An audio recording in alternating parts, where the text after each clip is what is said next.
Então, boa noite a todos, sejam todos bem-vindos e bem-vindas.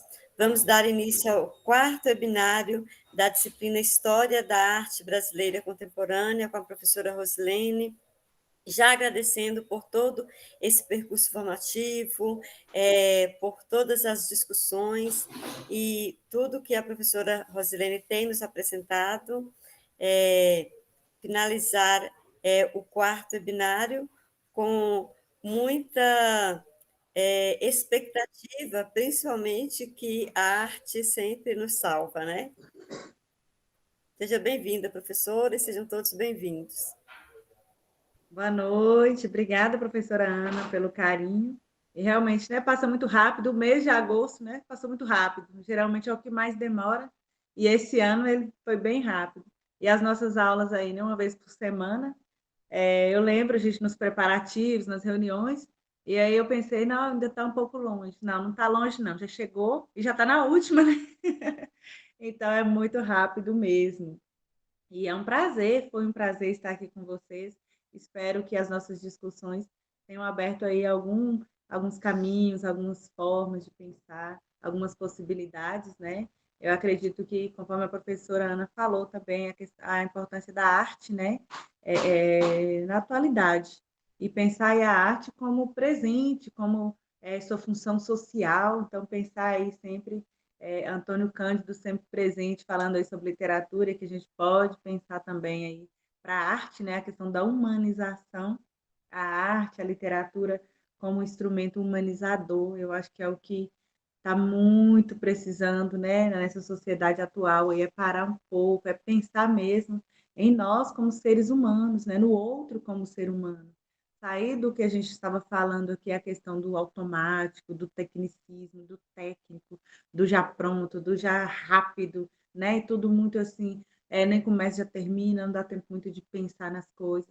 Então, essa questão de voltar para si, o ser humano, essas formas de ter contato com a arte, com a literatura, que é cotidiana, né? O próprio Antônio Cândido fala que a todo momento a gente a gente tem esse contato com a literatura e que a gente pode pensar também aí com a arte, tudo que nos tira um pouco dessa realidade tão, às vezes, muito pesada, muito complexa, né? Então, esses momentos que a gente tem de sair um pouquinho dessa realidade, pensar novas possibilidades, novas formas, tudo isso é muito necessário para nós, principalmente como educadores, né? Nós que estamos aí na linha de frente com esses alunos que estão aí formando, e pensar nessa formação humana, não só minha formação humana, como a do outro, eu como mãe, eu como familiar, eu como filha, eu como professora, né? Eu acredito que a todo momento a gente tem que pensar nesse sentido também, né? O ser humano acima de tudo, pensar o outro como ser humano e tem suas especificidades, e que eu acredito que a arte como forma de refletir, pensar, ter possibilidades, é nesse sentido que vai fazer com que a gente consiga, talvez não compreender o outro, mas pelo menos tentar compreender. Eu acredito que isso é necessário e urgente, né? Para que as relações sociais não sejam tão difíceis quando estão sendo agora. Peço licença para apresentar aqui um slide. E gostaria de agradecer à professora Ana, às tutoras e a todos vocês por a gente ter conseguido mudar, né? Porque seria toda terça, né? Aí eu mudei um pouquinho aí o cronograma, acho que foi, porque eu trabalho em instituição e marcou uma reunião na terça-feira. Eu fiquei desesperada, falei, meu Deus do céu, né? A vida de professor, que não é só dar aula, tem as burocracias também, né? Tem que dar conta, tem que reunir, tem que explicar, tem que justificar. Então, tudo isso faz com que a gente vá mudando, né? Os caminhos que a gente estabelece. Então, agradeço imensamente a atenção de vocês, tá, gente? Obrigada. Vou colocar aqui na tela maior, acredito que todos estejam vendo, né? Então, hoje, né, como a professora Ana falou, é o nosso último encontro, nós vamos já fechar aqui um pouquinho dessa discussão, fechar a partir do que foi proposto, né, dos objetivos aqui da disciplina, mas longe de fechar qualquer discussão acerca da arte, né, até porque é um campo aberto, e que sempre se modifica e sempre é passível de discussão, reflexão, contradição, né? Então, essa é a nossa disciplina. Conforme foi falado no início, né, mudou-se a atividade aplicada, eu até coloquei aqui até dia 28, então segue aqui o cronograma para a gente ainda, vocês ainda têm uma atividade avaliativa, duas atividades avaliativas, na verdade, né? Em setembro, os fóruns, nós já estamos no último fórum, que vai fechar dia 28 também, espero que estejam participando lá do fórum ativamente.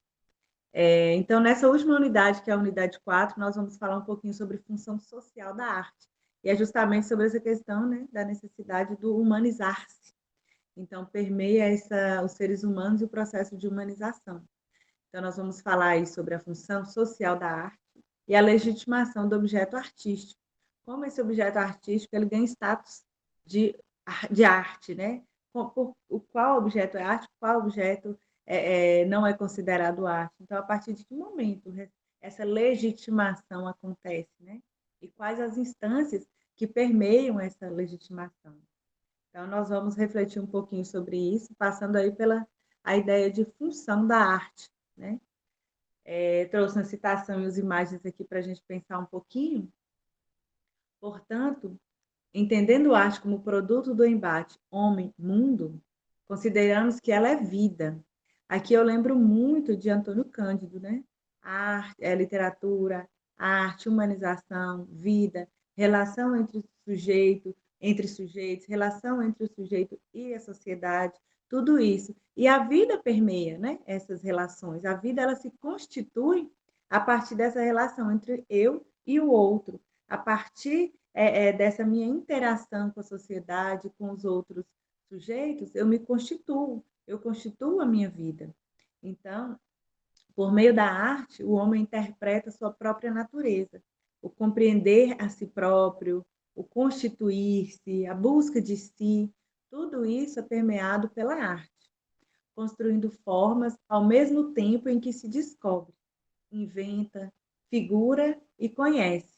Então, nós temos aí a arte e o sujeito artista como aquele que está sempre em construção, e é aquele que justamente consegue apresentar, consegue representar no objeto artístico essa relação entre homem e mundo, essa relação de vida.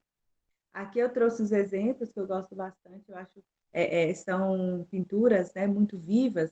O Romero Brito ele faz essas pinturas, ele opta por essas cores, essas linhas marcantes, né, que nos impacta.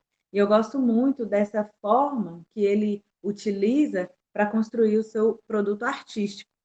E pensando aí nessa questão de relação entre homem, sociedade, homem, mundo, e essa constituição da vida, e a forma que a arte ela vai acompanhando essa relação, a arte ela não se estagna, o processo de construção artístico, ele vai se moldando a partir do momento, né, e de como a sociedade vai se moldando também. E eu trouxe essas duas representações aqui para mostrar justamente isso, essa relação entre artista e sociedade, e arte e sociedade, essa vida que permeia aí o objeto artístico. No primeiro quadro, nós temos aí uma exposição, né? De Romero Brito, tem vários quadros, né? Um registro da exposição.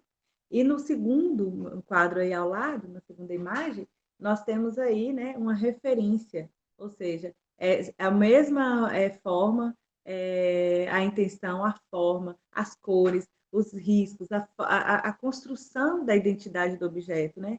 Só que não mais no quadro, não mais lá na galeria, agora virando objetos que podem ser colocados, podem ser evidenciados em qualquer espaço que não somente a galeria ou o museu. E não deixa, portanto, de ser arte, né? Então, transforma-se em objetos artísticos mais diferentes aí do quadro, que tradicionalmente é uma marca, né,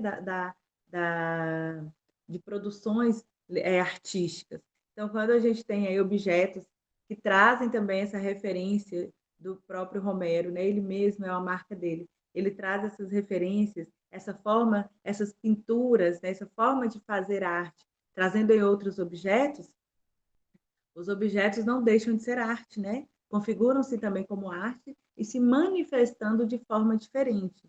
Então, nós podemos perceber, por exemplo, quando em diversos espaços, a gente, principalmente em casa, né? A gente compra objetos artísticos e não necessariamente é nesse formato de quadro, né? De pintura, que tradicionalmente vinha, que marcava-se, né, a arte. Hoje não, hoje a gente compra objetos diversos que fazem referência à arte, que fazem referência a artistas, e que os próprios objetos tornam-se também objetos artísticos, né? Então, conforme a sociedade vai evoluindo, vai desenvolvendo, novas formas de fazer arte se fazem presentes. Então, é bem interessante aí essa forma aí de representação dessa vida, dessas relações, né, por meio de cores, animais, seres humanos, tudo isso em um contexto que não só no quadro, na pintura, mas em outros espaços também. Pensando aí a questão da função social da arte, nós vemos que lá nos primórdios, né, na pré-história, quando a gente começa a estudar arte, nos livros, geralmente, lá de história da arte, trazem muito, né, as pinturas rupestres, que foram as primeiras formas registradas de arte. Então, lá na pré-história, a arte era fundamental para fazer representações, tal qual a gente tem a arte hoje com essa função de representação mesmo, né? Inicialmente ela tinha esse caráter, só que era um caráter mais prático, né? Então representava crenças, anseios, valores, hábitos, costumes, necessidades. Então, quando estuda-se, né, faz reflexões sobre essas pinturas rupestres, é possível identificar a forma de vida que essas pessoas tinham lá na pré-história. Então, são representações. Hoje, há também as representações, né, conforme foi evoluindo a maneira e a forma de se fazer arte, né, outras estratégias são tidas, outros materiais são utilizados, né, conforme a gente falou lá nas outras de reflexões, sobre o uso de materiais diversos no fazer artístico. Né? Então, até então, hoje tem-se a pintura rupestre como arte, como registro daquele período que muito provavelmente, né, talvez quem fez não teve essa ideia de trabalhar ser um registro artístico, né? Tinha uma função mais prática naquele momento, que trazendo, né, para outros contextos, pode ser visto como uma obra de arte por trazer representações da sociedade em determinado tempo e determinado espaço. A arte nunca foi uma produção de origem individual, mas sim coletivo, se originando de uma necessidade coletiva. Então, a representação social e não a representação individual. O ser humano se utiliza da arte para dialogar com o meio em que vive. A arte somente tem sentido quando sua representação for uma representação social. Eis aí uma das formas de legitimação da arte. Então, o objeto artístico, ele ganha esse caráter de arte a partir do momento que ele passa a representar uma determinada comunidade, um determinado espaço social, um determinado território.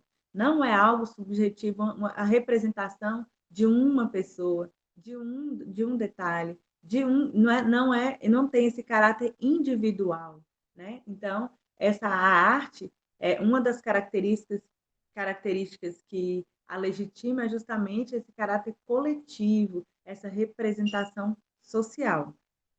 Então, homem e mundo, criação, vida, tudo isso diz respeito a essa relação, né? A essa função social.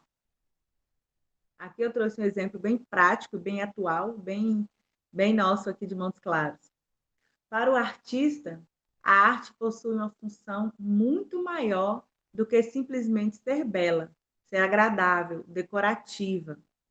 Ou seja, a obra de arte, ela não necessariamente ela vai ganhar um status ou valor a partir da sua aparência, né? Do ser bonito. O belo não está relacionado a ser bonito.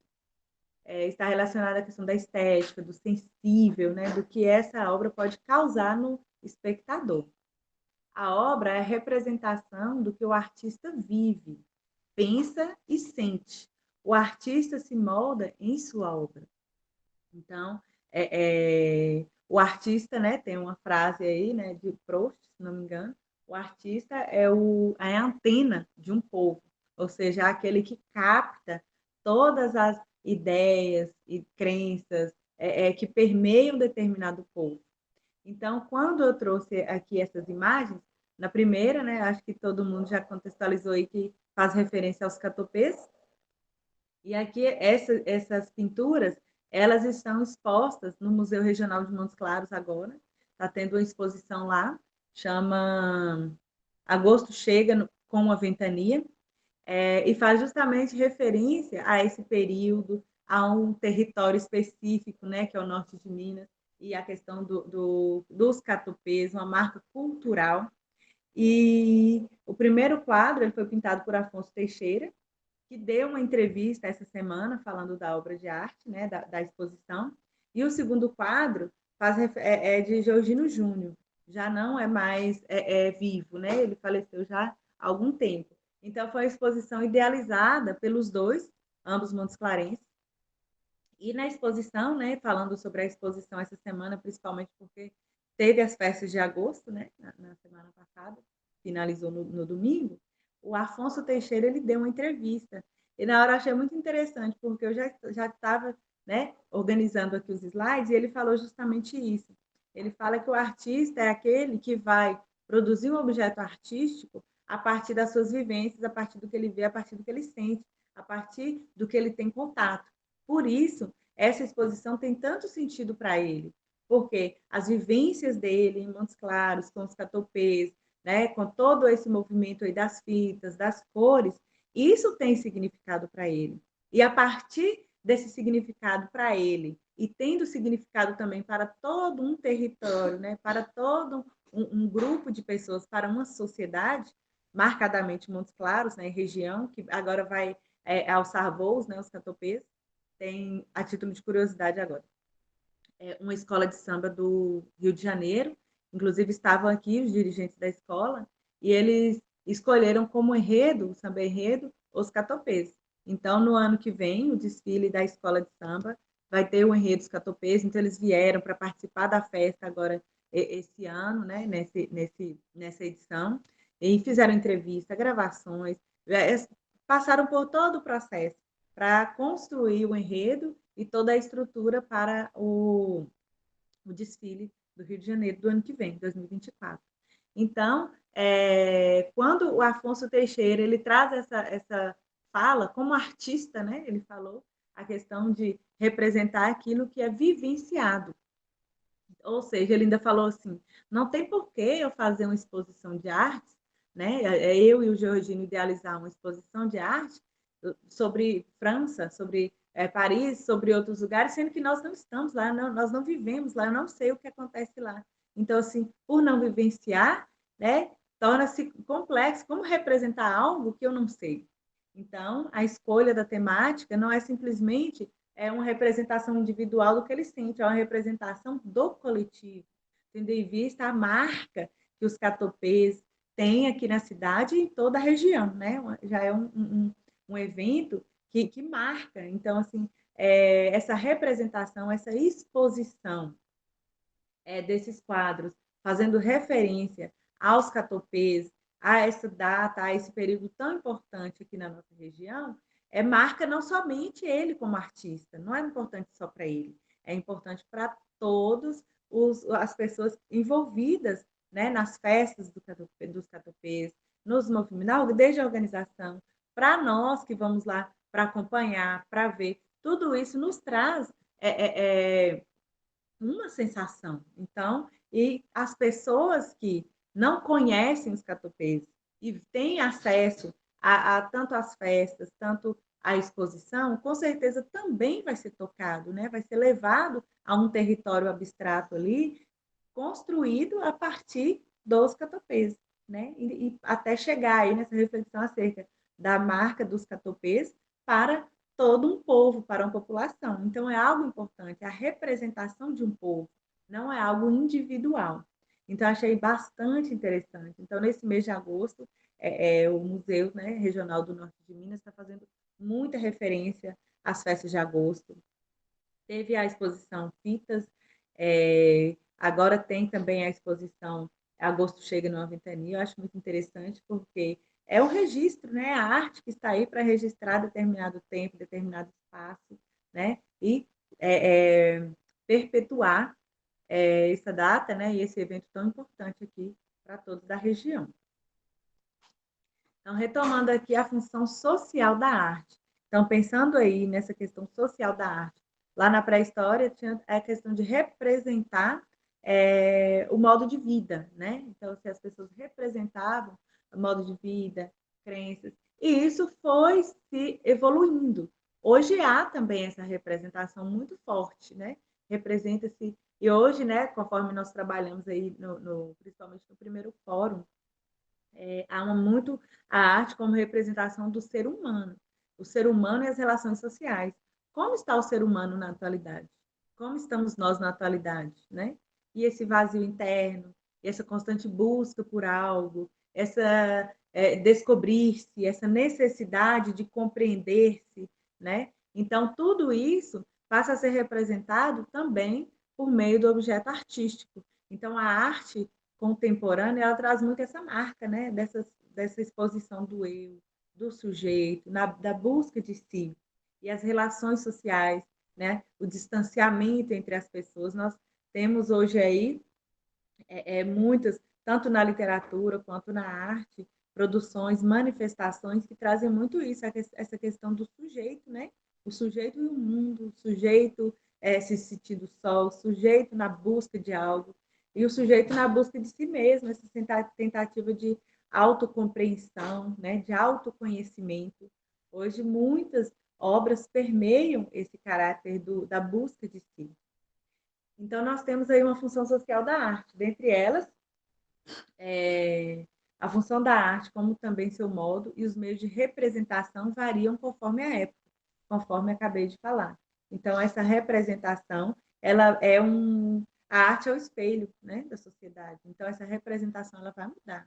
Hoje nós temos aí um desenvolvimento tecnológico tão grande, né? Então, por que continuar a arte como pensar aí há 100, 200 anos atrás? Hoje nós já temos uma tecnologia que influencia no fazer artístico, né? A própria pintura, em muitas situações, né? Nós temos aí lá o uso do corpo, uso da tecnologia, várias formas de fazer arte que não mais se dá daquela forma original. Então, nós temos desenhos artísticos a partir de tecnologia. Então, é uma forma de fazer arte influenciada pela sociedade atual. O artista, ele é representante da sociedade, relatar em suas obras a realidade pela qual ela passa. Então, pensar aí que o artista, ele se faz sujeito também do objeto, né? Nós até discutimos em uma das nossas aulas, não sei se foi na segunda, sobre o artista como participador e o espectador também como participador. Então, a obra, para ela se constituir, para ela gerar os sentidos, então ela tem três aspectos importantes que vão culminar nessa construção de sentidos, né? Que é o artista, que é o espectador e a própria arte. Então, é a relação entre esses três elementos que vai propiciar essa construção de sentidos na obra literária, né? Teve um período que somente a arte e o material que era utilizado que tinha um valor artístico. Outro período, o artista tinha um valor, né, em detrimento do espectador. Hoje, o espectador ele é um participador, ele é um elemento fundamental na constituição da obra de arte. Né? Ele não é mais alguém que só vai lá, vai ver, passou, acabou. Ele é alguém que vai estar junto na concretização dos significados, né, e na criação de sentidos daquela obra. A arte é a própria realidade social, é a representação do momento. Por isso, hoje, né, nós nos deparamos com diversas formas de arte, tendo em vista que as formas de manifestação hoje é bem multifacetada, né, diversificada. Né? Hoje nós já temos aí, quando eu escolho como objeto de estudo, como corpus do meu trabalho de doutorado, o slam surdo. Pensa 100 anos atrás, 200 anos atrás. Nem vou tanto, vamos pensar 20 anos atrás. Falar de slam surdo na academia, no doutorado. Então, era um assunto que não entrava. Porque mesmo que já existia surdo, já existia uma literatura surda em andamento, mas a academia não abria espaço para essas, né, como alguns autores falam, literatura menor, né, mas tem outros nomes aí, literatura das bordas também, cultura das bordas. Então, a academia não abria espaço para essas formas artísticas, né, para essas formas, para essas produções oriundas das bordas, das minorias, né, daqueles colocados à margem da sociedade. Então, hoje, quando nós discutimos lá literatura surda, discutimos cinema e diversas formas de representação, então é um campo muito aberto. Antes, não, o foco era muito fechado. Geralmente, as obras canônicas eram que arte periférica, sim. Hoje, por exemplo, já, só para complementar aqui que apareceu aqui na tela, se discute, por exemplo, na academia, o picho, né, que é uma forma de pintura. Antes isso era proibido, era visto como irregular, era, né, era proibido, as pessoas eram presas. Hoje não, né? Hoje já tem um reconhecimento sobre o que aquela arte quer, o que significa, o que é aquilo que quer mostrar para a sociedade. Então, a parcela da sociedade que está insatisfeita com a forma que a sociedade está andando, e tem uma parcela da sociedade que utiliza dessa estratégia para reivindicar seus direitos. Então, é uma forma de se representar. E a literatura e a arte, ela está se abrindo, né, nessa nova perspectiva de se pensar em diversas possibilidades de fazer arte. E esse reconhecimento dessas novas formas, né, que antes não eram reconhecidos. Mostrar o mundo como passível de ser mudado.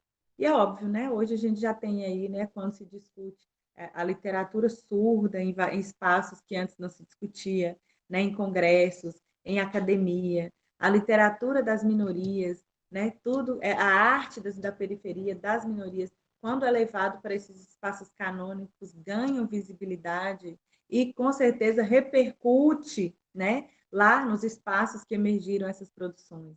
Por exemplo, vou falar aqui da literatura surda, que é um campo que eu trabalho mais. Hoje nós temos leis, né, que reconhecem a língua brasileira de sinais, que reconhece a presença do intérprete de Libras nas escolas, que reconhece a necessidade de ter Libras em espaços sociais para que os surdos possam se comunicar. O surdo tem direito de acesso à informação na sua língua. Mas isso não foi por acaso, não foi de um dia para o outro que aconteceu. Ah, tá, tem SUS na sociedade e nós vamos reconhecer o direito dele usar Libras. Pelo contrário, era proibido. No Brasil, só foi reconhecida essa língua para começar a usar nas escolas, em espaços sociais, em 2002. Ontem, praticamente, né, gente? Pensar aí, ó, surdos existem desde que existe humanidade, tem surdos aí. Em 2002 foi que o Brasil reconheceu a língua de sinais. Em outros países reconheceram anteriormente. Nos Estados Unidos, em 1960. Recentemente também, né? As pessoas surdas já estavam aí no mundo, já estavam vivendo. Mas para que houvesse esse reconhecimento, foi preciso fazer movimentos, porque não é do nada que acontece, né? Uma pessoa que não.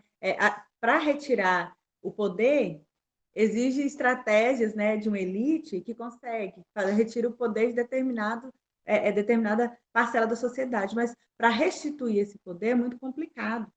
Então, principalmente as minorias, né, pensando aí nas pessoas surdas, podemos pensar também nas mulheres, né, nos negros, LGBTQIA+, e dentre outras parcelas da sociedade, que por algum motivo, em algum determinado tempo, foi invisibilizado, não teve seus direitos. Então, movimentos, é luta para conseguir esses direitos novamente. Então, é um processo constante. Os surdos fizeram movimentos, tem uma luta, se uniram em comunidade, começaram a aparecer. E como aparecer? A partir de uma literatura surda, de uma arte surda, né? Começou-se a produzir materiais mostrando a existência de uma língua de sinais, mostrando a existência de uma comunicação por meio da visão, né? Em detrimento da audição. Então, as mulheres começaram a publicar, começaram a escrever, mesmo que as escondidas. Quando começaram as mulheres, as primeiras mulheres no Brasil começaram a escrever literatura, obras literárias, as obras não podiam ser assinadas por elas, eram os maridos que assinavam por elas. Então, pense, então, era um movimento de resistência. Então, começou elas escrevendo, colocando como autor o marido. E aí, com a insistência, com o passar do tempo, com militância, com resistência, começou-se um tempo em que as mulheres podiam publicar obras e colocar o seu próprio nome como autora. E tal qual são surdos também. Então, eles começaram a fazer movimentos de arte. Hoje nós temos aí o Islã, né, que é um movimento muito forte, que é justamente essa resistência. E é um movimento que acontece na sociedade, em espaços abertos, justamente por isso. É um grito para falar, ó, nós estamos aqui, nós estamos aqui e nós temos nossos direitos e cadê? Então, foi a partir desse aparecimento mesmo, dessas comunidades surdas se unindo, utilizando língua de sinais, criando registros, e a literatura já vinha aí, né, trazendo informações, já trazendo conhecimentos, perpetuando conhecimentos dos surdos que começaram a lutar lá atrás. Então, registros começaram a ser feitos. Então, tudo isso fortaleceu o movimento surdo, e hoje, né, lógico que não está como era o ideal, né? Mas nós já temos aí, né, a comunidade surda já tem vários espaços onde a sua língua é respeitada, o ser surdo é visibilizado, né? Há surdos professores, há surdos doutores, mestres, sempre acompanhados ali de intérpretes para propiciar a comunicação nos mais diversos espaços. Então, isso não veio do nada, né? Isso teve resquícios nessa luta, nessa união, os artefatos culturais do povo surdo, e dentro dos artefatos, a literatura surda, artes visuais, que se tornaram também formas de grito mesmo, né, de resistência. Olhos surdos comunica por meio de uma língua diferente. Nós não somos menores, a nossa cultura não é subalterna, nós somente conversamos com uma língua diferente.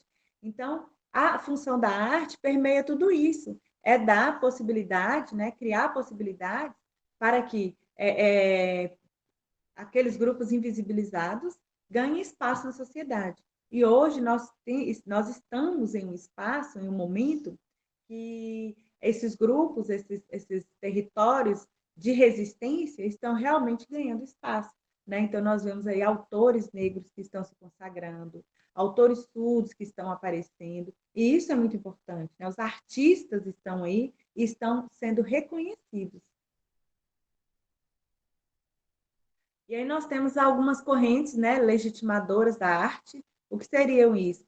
Correntes que possibilitam o reconhecimento da arte, né? Qual objeto, como objeto ele é reconhecido como arte ou não.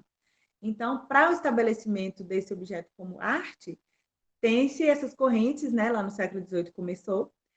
Primeiro a estética, que nós falamos um pouco, que trabalha aí sobre a questão do sensível na obra de arte, o que essa obra pode propiciar nesse espectador. Então, a estética como parte da filosofia que estudava as artes, então, é refletir sobre a função da arte, o que essa arte pode ou não suscitar. Então, a partir do que é suscitado, ela vai ser reconhecida, né, como objeto artístico. Tem-se também a história da arte, que estabelecia critérios de valor pelos padrões da cultura greco-romana. Então, a gente pensa aí esses critérios de valor. E em cada período, os critérios de valores, eles são diferentes, né? Então, lá no início, quando a gente falou do critério de valor, a partir do objeto, né, do material utilizado, se o tipo de tinta, o tipo de papel, o tipo de tecido, isso era o que agregava valor à obra. Hoje não, hoje já não é o valor do material, mas é o valor da estética que permeia o objeto criado por determinado material. A crítica da arte, inaugurada com os comentários de Diderot sobre os salões da arte. A crítica, né, é um dos pontos principais para a arte, para a literatura. Uma produção artística, ela passa pela crítica, onde estudiosos, pesquisadores, né, vão agregar valores à arte a partir do seu valor estético, né, pensando sempre na questão estética. Algumas instâncias legitimadoras da arte, a partir já pensando nos anos 60, e nós temos os museus de arte, que trabalham com a exposição, de objetos artísticos, e as galerias de arte, que trabalham com a exposição e vendas de objetos artísticos. Nesse sentido, aí nós temos as dimensões de funcionamento do sistema da arte, temos a dimensão econômica e política.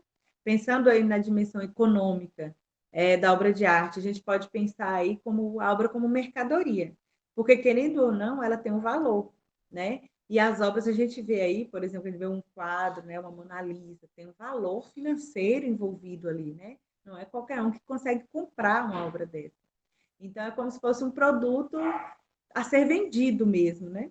Então, nessa dimensão do econômico, há as instâncias de produção, distribuição e consumo, que a gente vai falar adiante, né? Então, esse fazer, esse como chegar ao espectador, como chegar ao público e como essa obra ela é consumida. Temos também a dimensão cultural, que é a avaliação, né, crítica, criteriosa desse produto. Tem-se os comentadores, analistas, editores, são aquelas pessoas especializadas em estabelecer valores culturais para com a obra. Pensando nos comentadores aí, os curiosos, jornalistas ou informadores, pessoas que se interessam, né, por informações, né, e buscam informações acerca do objeto literário. Temos aí os analistas, são os críticos, ensaístas, professores e pesquisadores, né? E hoje na academia nós temos muito isso, né? Principalmente os programas de pós-graduação que formam aí, né, críticos. Uma das discussões no mestrado foi em uma das disciplinas, eu não lembro qual, falando sobre isso, a diferença entre o artista e o crítico, né? O que seria mais, para a gente que está aí no processo de formação, o que seria mais viável, né? Se ser artista, produzir o material, ou ser crítico, né? E aí a resposta da professora eu achei muito interessante, que ela falou o seguinte, que para ser artista tem que ser crítico. Então, e não necessariamente o crítico é o artista.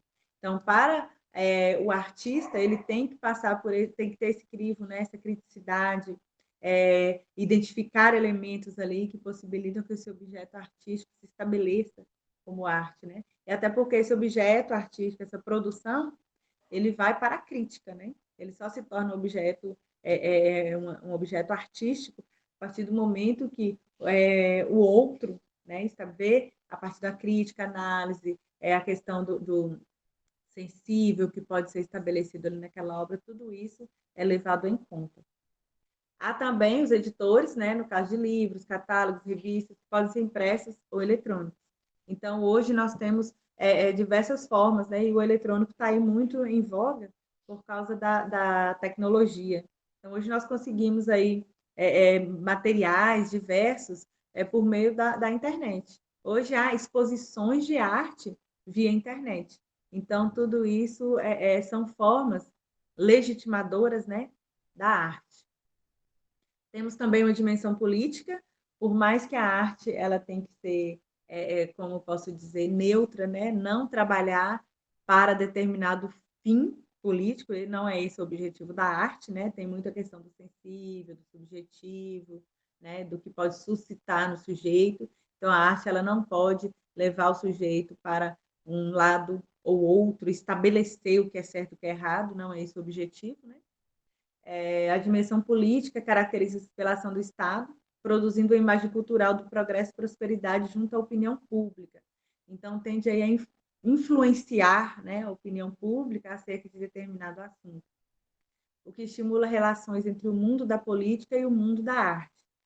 Então, lógico que não vai direcionar e estabelecer o que pode ser pensado, mas nós temos que voltar um pouquinho e pensar a arte como elemento que estabelece a relação entre o sujeito e o mundo.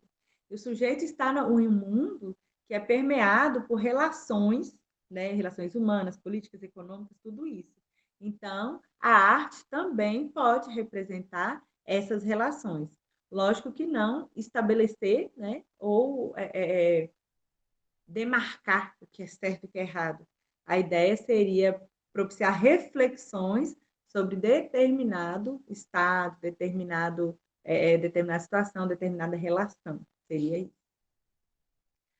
E aqui nós temos as instâncias, né, relacionadas à arte, que é a produção, distribuição e consumo.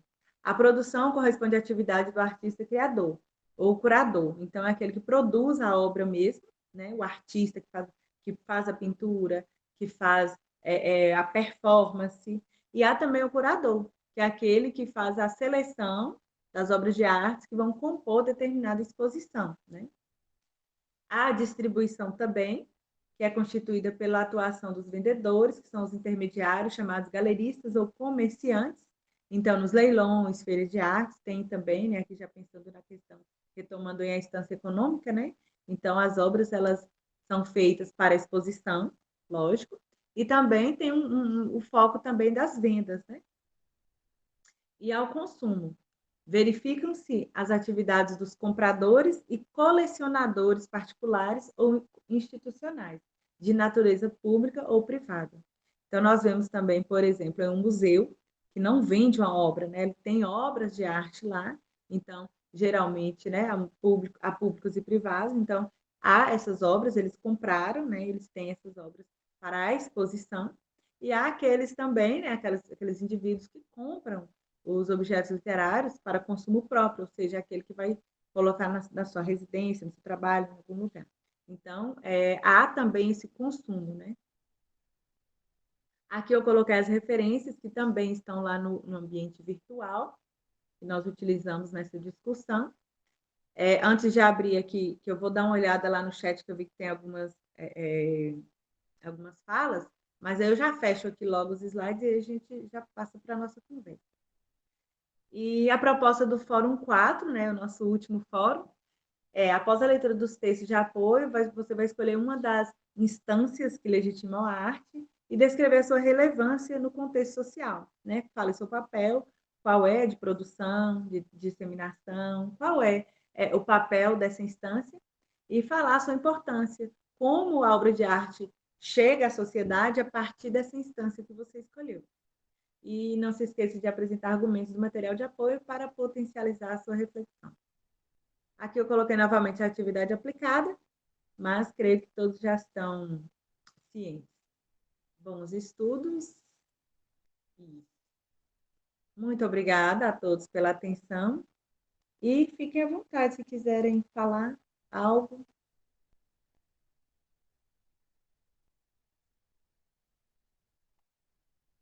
Alex levantou a mão.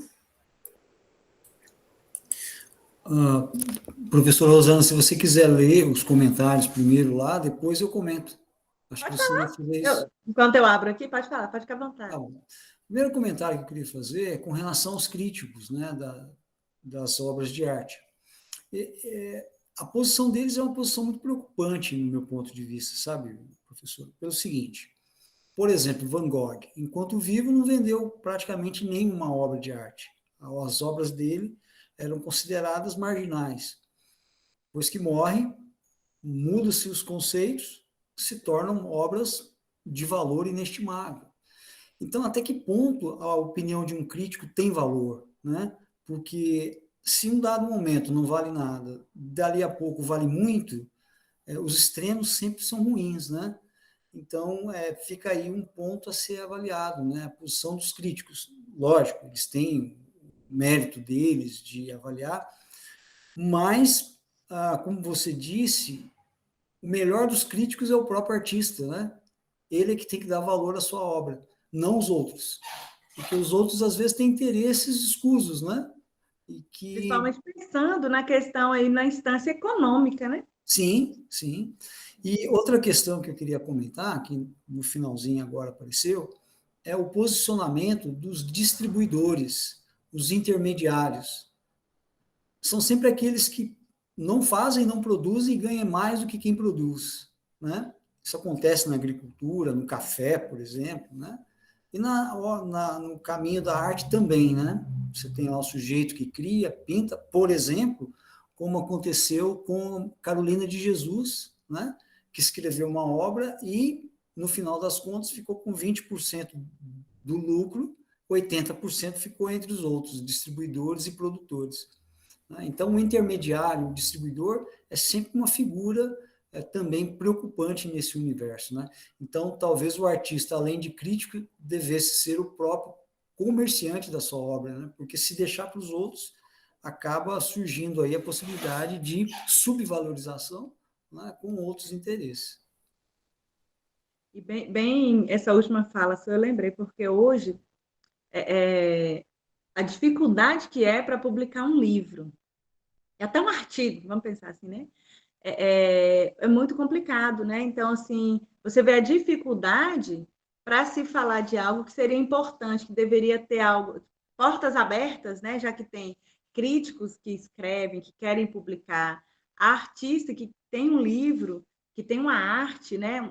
Que tem um produto literário, um produto artístico, que tem esse desejo, né, de publicizá-lo, mas se esbarra muito nessa questão aí, né, de editoras, né, de comércio, às vezes, atrapalha bons produtos, né, atrapalha a arte de chegar a determinado espaço. E quando você falou também lá de Van Gogh, né, que foi reconhecido posteriormente, a mudança na perspectiva dos próprios críticos, né, torna-se até injusto com o próprio artista. Tem um colega que fala até assim que ele tem produções, alguns livros ele publicou já, né? E então ele fala que muito provavelmente as obras só serão reconhecidas, né, após a sua morte, porque é assim que acontece, né, com a maioria dos artistas. Publicam, fazem materiais, mas em vida não se ganha o devido valor. Depois, né, posteriormente, é que se ganha essa visibilidade. A própria Carolina, né, Maria de Jesus. Hoje a gente estuda as obras dela, né, no doutorado, no mestrado, na academia. Mas naquela época que ela publicou, né, não chegava, né, na academia. Então houve essa dificuldade para ela. Tem também o Lima Barreto, por exemplo. Hoje a gente está aí na luta para trazer, né, para falar Lima Barreto aqui, o escritor negro, né, que falou tanta coisa da sociedade, que escancarou a sociedade, e que naquela época precisava ser visibilizado justamente porque ele estava escancarando, ele queria uma mudança na sociedade naquela época, né? Então, hoje, há essa luta para se trabalhar com esses autores tidos das bordas, né?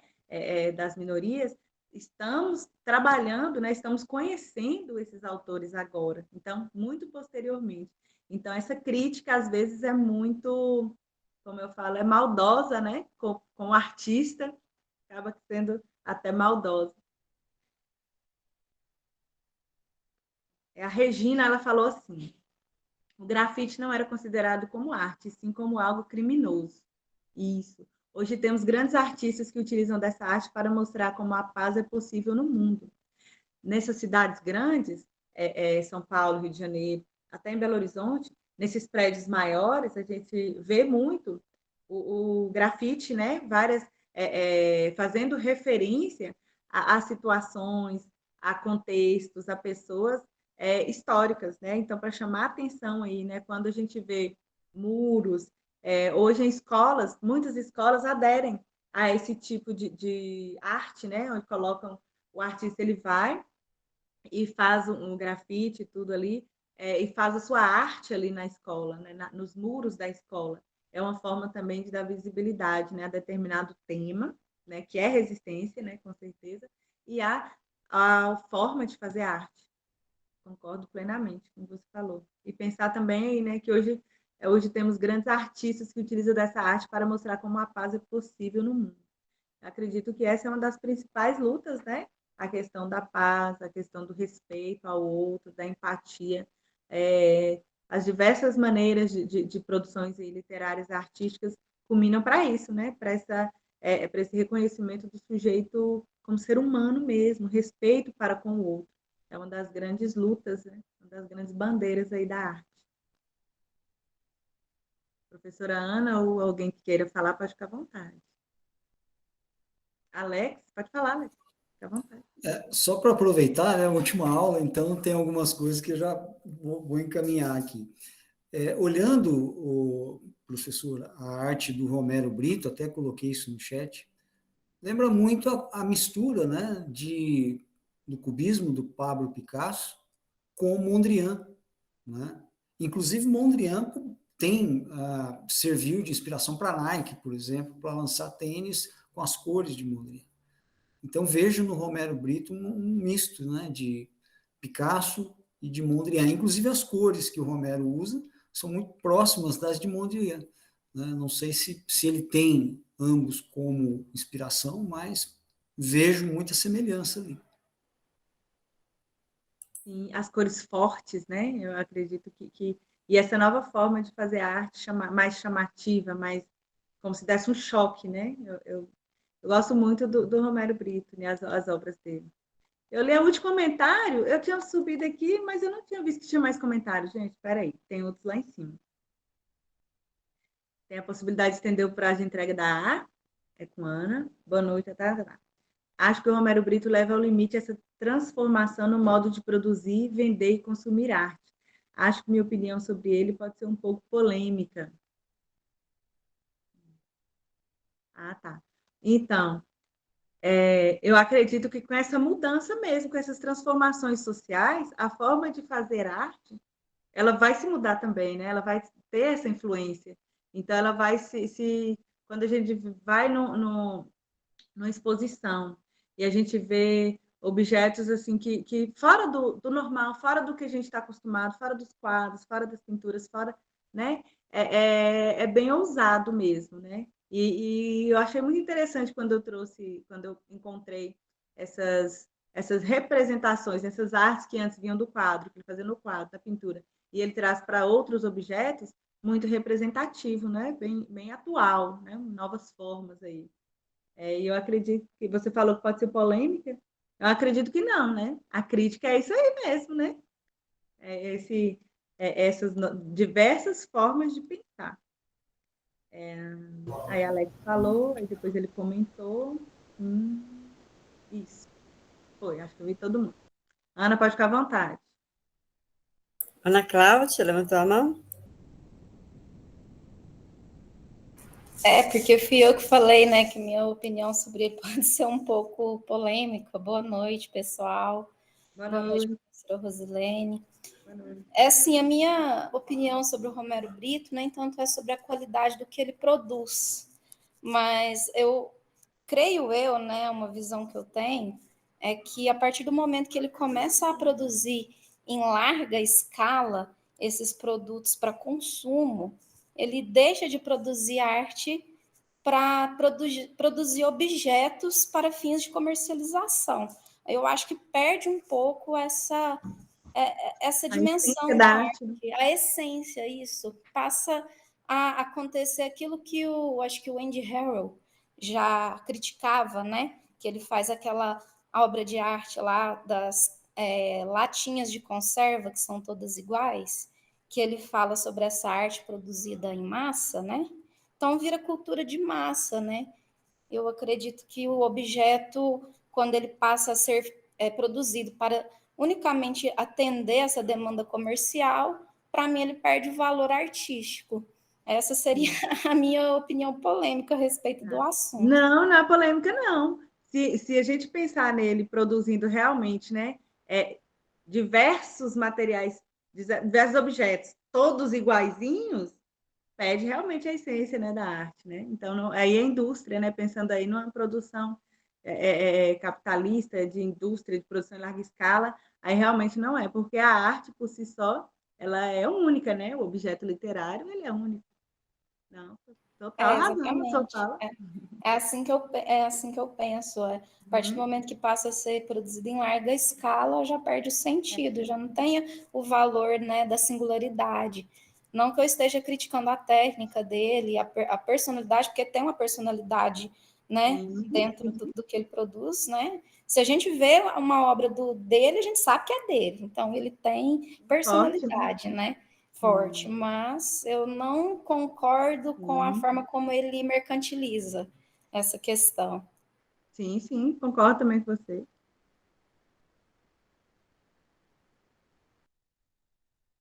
Pessoal, tem mais alguém que queira fazer alguma consideração? Elísia? Boa noite, pessoal.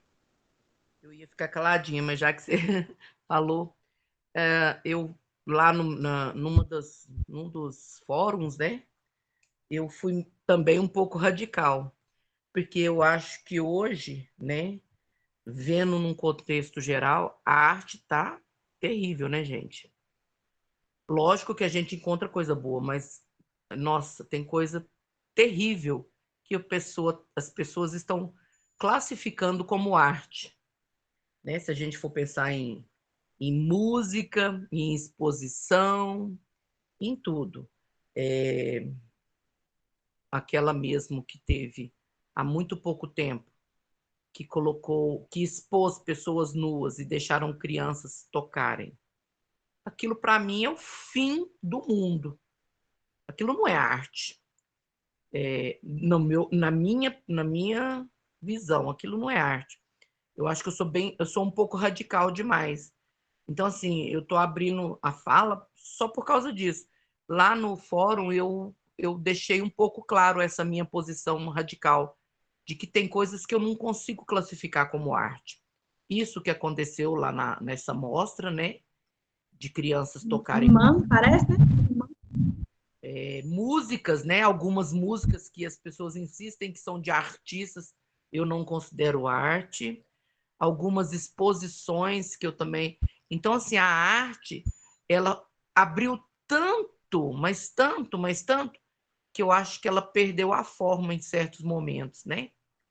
Então, assim, eu só queria deixar essa fala minha, porque eu não consigo engolir tudo que me dão falando que é arte, né? A maior parte do tempo eu acabo me tornando uma crítica ferrenha, né? E aí eu quero voltar lá no passado, que é de onde eu acho que assim, a arte é arte mesmo. Não sei se eu consegui me fazer entender. Acho que sim, né? Eu só queria mesmo falar esse posicionamento meu. Porque a nossa amiga falou aí do Romero Brito e eu também concordo com ela. Era um artista que agora virou um economista, que agora mercantiliza sua arte por questões financeiras. Então, assim, né? Prostituiu a sua arte. Acho que era essa palavra que eu queria usar. Na hora que ele abriu a arte dele para roupa, para sapato, para chinelo, para blusa, para camiseta, bom, ele meio que prostituiu a arte dele. Não sei se eu me fiz entender. Era só mesmo essa parte aí para causar um pouco de tumulto. Obrigada. Mas agora o artista também tem que ter essa autonomia e esse empoderamento em relação a vender a sua arte, que é a música, é a literatura, porque também o artista vive da arte, né? Então, por outro lado, nós temos que pensar, são questões polêmicas, mas se um artista ele não puder também viver da sua arte, fica complicado, né? Sem polemizar, né, professora? Sim, sim. E eu concordo muito com a Elísia, né?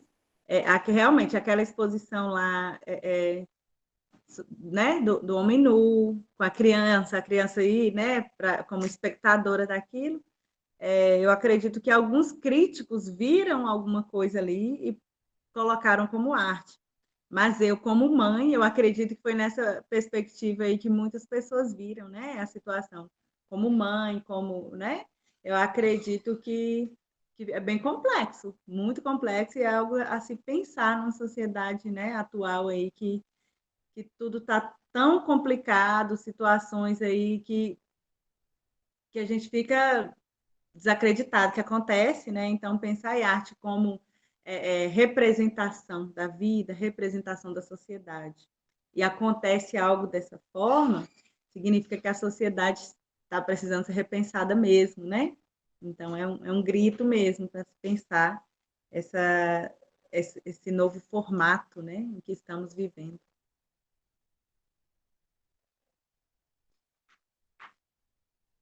Daiane levantou a mão. A Elise se achou muito cabulosa, né? Eu já fui chamada de racista estrutural na escola porque eu estava discutindo sobre a arte atual. eles estavam falando que o funk está presente na vida dos alunos, então que a escola tem que trabalhar funk, que não sei o quê. Eu já fui totalmente terrorista. Eu falei assim, não, a escola não tem que trabalhar funk. Funk, esses meninos já escutam diariamente na casa deles, na rua, onde eles estão. A gente precisa apresentar coisas novas.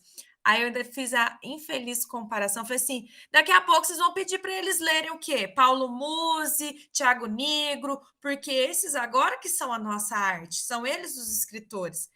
A sociedade está tão perdida que a gente está tendo como coach, como a literatura atual. Isso está desesperador, gente. Nós não temos mais uma arte, então. Aí eu já vou lá direto no fio da meada, né? Porque, querendo ou não, é isso. Assim, na minha humilde opinião.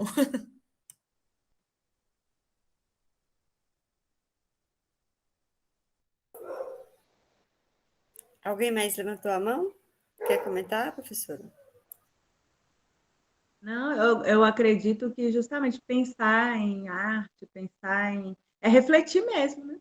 As várias opiniões que se colocam, esse embate de ideias, e pensar nessa nova construção social aí, né? Até que ponto exposição de determinada forma, música de determinada forma, é arte, não é arte, e essa exposição nossa, né, da sociedade para com essas novas formas de fazer arte, né, e as consequências disso. Eu acredito que a arte, a literatura como lugar de pensar, de refletir e trazendo todas essas situações, não tomando parte de ninguém, mas eu vou só retomar a fala de um professor. Ele fala assim, que quando a gente escuta essas músicas da atualidade e se depara com cada letra, realmente a arte está gritando para a gente pensar aí nessa sociedade atual. É o momento de pensar realmente esse caminho que está sendo tomado, né? Ana Cláudia? Na verdade, agora eu queria fazer uma pergunta, uma dúvida a respeito do último fórum. Sobre as instâncias que a gente deve escolher uma para poder dissertar sobre ela, né, sobre a importância dela. São aquelas 3 instâncias, a história da arte, a crítica da arte e a estética da arte, entre essas 3? Essas são as dimensões. As instâncias, a produção, o lugar que produz, o lugar que distribui, o lugar que consome. A gente pode focar só nessas, né? E a importância de cada um e o papel delas. Porque, por exemplo, para a gente pensar na história da arte, na estética, está bem no lugar do crítico mesmo, né? Então, a ideia é pensar mesmo sobre essa forma de disseminação da arte, onde ela se legitima e chega próximo às pessoas, ao espectador, né? Onde ela é produzida, o artista, o curador, a questão da Quem distribuição. produz, quem distribui e quem consome. São essas 3 instâncias as principais que a gente pode escolher. Pensando aí nessa distribuição, a questão aí, né, que a gente até começou a discutir aí, a importância dela e a necessidade de se pensar menos em economia, né, no financeiro, em lucro, e se pensar mais aí na arte chegar ao público, né? Ok. E assim, eu lembrei foi de uma frase do Bauman, né? A gente falando aí sobre a arte produzida hoje em dia, falando até mesmo do Romero Brito, né?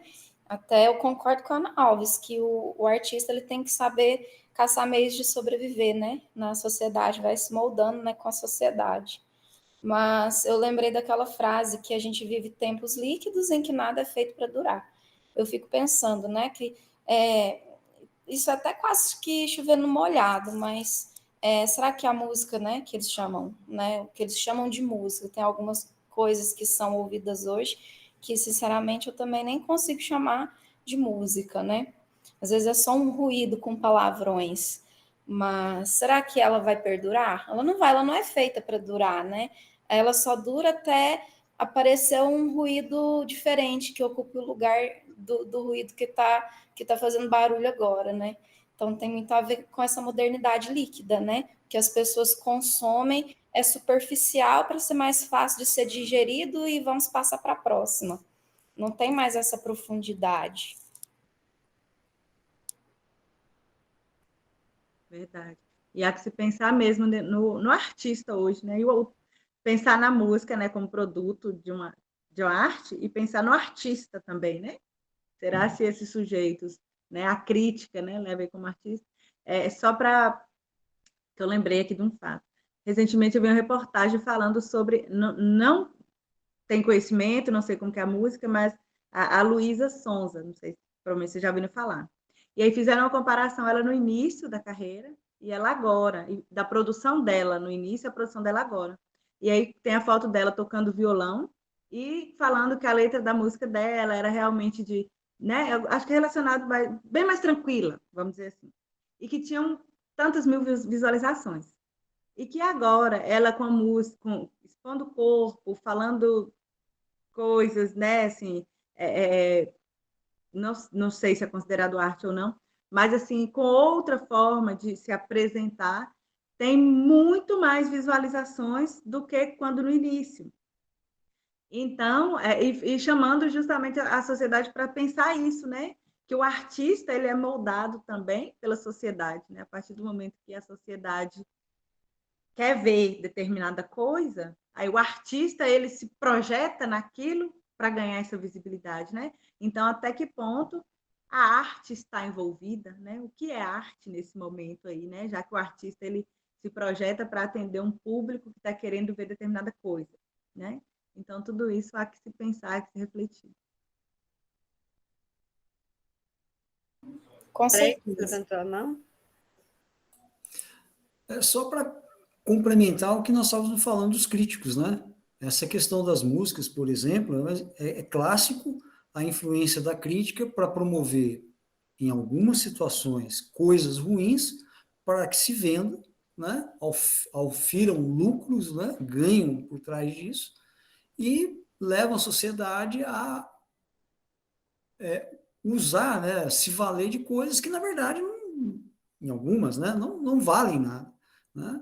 Então, é a interferência do intermediário entre um artista e a sociedade, provocando a necessidade do consumo. Né? Então, não é uma questão capitalista aqui, não, gente, mas é a realidade. Quantas vezes a gente vê na mídia pessoas ditas cultas falando que músicas são excelentes, que tem que promover isso, aquilo outro, mas, na verdade, são músicas péssimas, que não têm fundamento nenhum.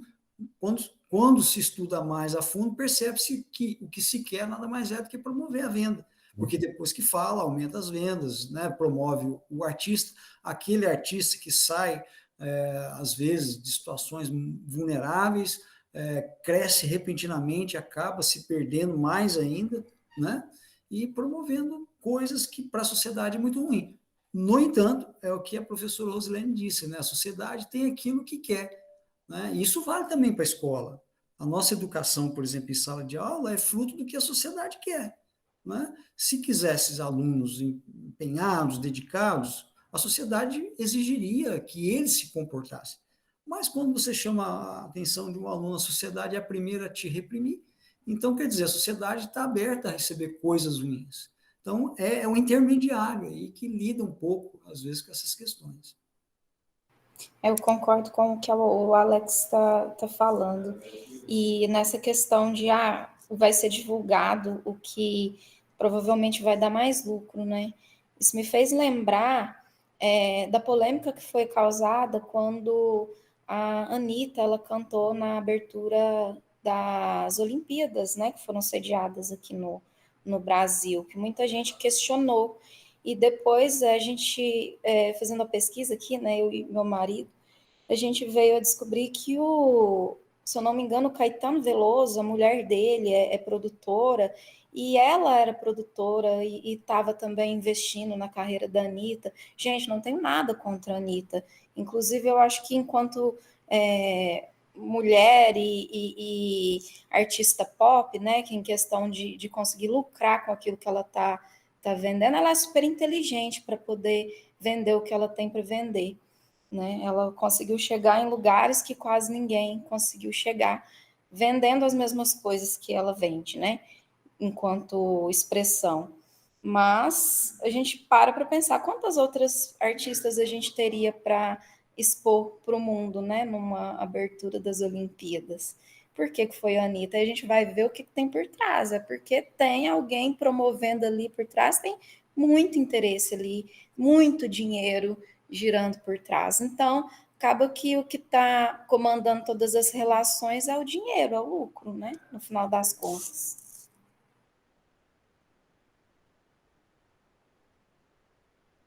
Pessoal, podemos já ir finalizando o webinário? Tem mais algumas questões, professora? Não. E aqui dá pano para manga, né? Porque Tá. são muitas situações e cada um nos faz refletir um pouco, pensar um pouco. E tem as nossas próprias crenças, nossos próprios pensamentos que influenciam também, né, nas várias situações. Mas eu acredito que o momento é mesmo pensar, é refletir, é discutir. Então, quando é imposto alguma coisa na escola e um professor, né, dá sua opinião e fala, não, será que não é mais interessante assim e tal?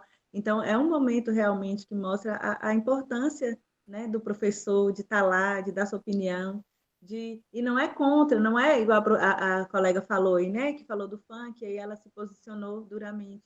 Eu acredito que é muito importante isso também, porque, lógico que na escola, né, nas nossas relações, a gente não consegue tirar toda essa influência que vem, né, dessas formas de artes atuais, vamos dizer assim.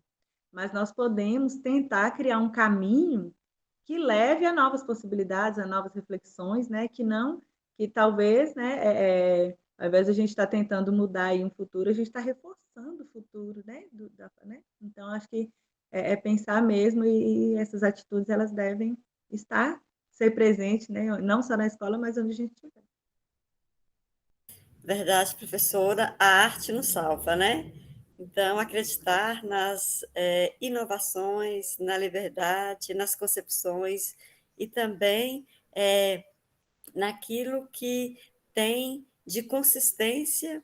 E o que nós fizemos aqui foi justamente verificar, por intermédio da história da arte brasileira contemporânea, o que é essencial para que possamos levar e refletir na escola e nas nossas concepções e, especialmente, nossa forma de preparar, de conduzir e de recepcionar os nossos alunos em sala de aula, né?